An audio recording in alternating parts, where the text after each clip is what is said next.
Hi mga ka-bakers! Kumusta kayo? Eto na nga po ang ating coconut crinkles. Handa na ba kayo? Ang mga kailangan natin ay asukal 750 grams, mantika or butter 100 grams, fresh milk 200 ml, itlog 2 peraso, baking soda 1 teaspoon, baking powder 2 tablespoon, vanilla flavor 1 tablespoon, soft flour 500 grams, at bread flour na 500 grams. Ilagay na natin ang mantika, fresh milk, asukal, baking soda, baking powder, 2 itlog, vanilla flavor. Haluin muna natin ito para matunaw na ang ating inilagay na asin at ang asukal. Pagkatapos ay atin na pong ilagay ang ating bread flour at ang ating soft flour. Pagkatapos ay atin na nga po itong haluin ng haluin hanggang po sa magsama-sama na po ang mga sangkap na ating inilagay dito. At syempre, just take your time lamang po mga ka-bakers. Kailangan po kasi talaga na mahalo po natin ito na maigi para wala na pong soft flour or bread flour na maiwan na hindi pa po siya nakasama. Okay, dogs? Kunting halo pa po at ito na nga po yung kanyang result or resulta. Kapag nga po ganito ay okay na nga po ito, kaya naman atin na po itong itigil sa paghahalo at atin na po itong kuhanin ilagay po natin ito sa ating lalagyan dahil atin po itong i-freeze ng 30 minutes.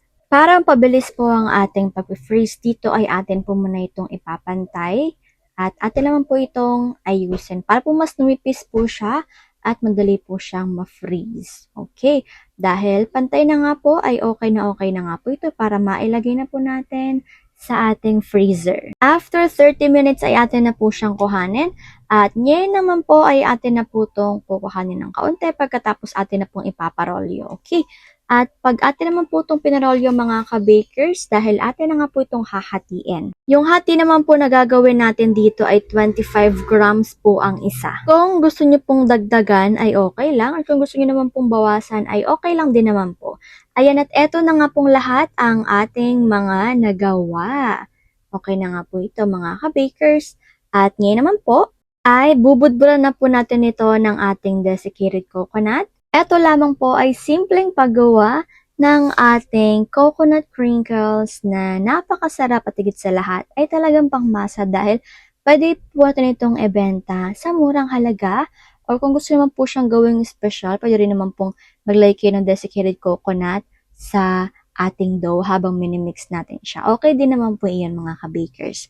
Okay, dahil nalagyan na nga po ito ay atin na nga po itong ipapagulong-gulong. Okay. Pagulong-gulong naman po natin, pwede po tayong gumamit ng ating scraper at atin na pong ipagulong. Para meron naman pong desiccated coconut ang loob or ang lahat ng gilid or ang bilog ng ating choco crinkles. Pag tapos na nga po natin ito maigulong-gulong at malagyan na nga po lahat, ay atin na nga po itong isalansan sa ating plancha. Yung dami naman po kada isang plancha mga ka-bakers, ay kayo na po ang bahala. Okay, at eto na nga pong lahat mga ka-bakers na napakaganda at napaka-cute. Hindi lang po ito lahat dahil madami po talaga ang ating nagawa. Pero ready na nga po ito para sa ating oven. Ang oven temperature sa taas ay 200, sa baba ay 200 at ang baking time ay 8 minutes. Pagkatapos ng 8 minutes ay luto na nga po ito at atin na nga po itong hanguin. Okay.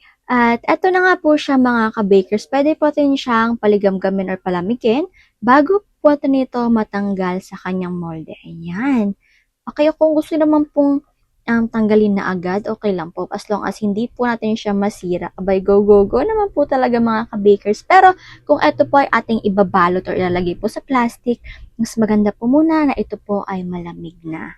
At eto na nga po talaga ang ating finished product mga ka-bakers. Congratulations po sa lahat ng mga nakasunod. At syempre ang ating simple at masarap naman talaga na choco crinkles. Pwede po tayo itong ibenta ng 4, 5, or 6 pesos. Or depende po yan sa inyo kung nasan pong lugar at higit sa lahat. Depende po yan sa laki ng ating ginawang choco crinkles. Abay, napakasulit at Napakasarap naman po talaga mga ka-bakers. Kaya no worries po talaga ito dahil hindi po kayo magsisisit at napakasarap po talaga nito. O di po ba napaka-winner?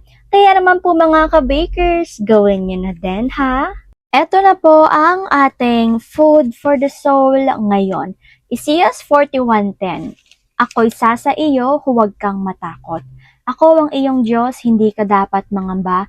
Palalakasin kita at tutulungan, iingatan at ililigtas. Amen, amen, amen. Purihin natin ang ating Panginoon.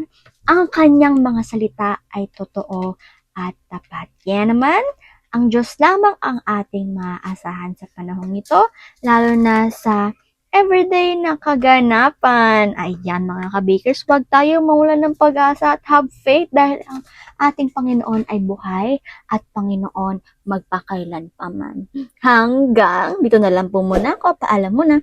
Take care at higit sa lahat ay God bless.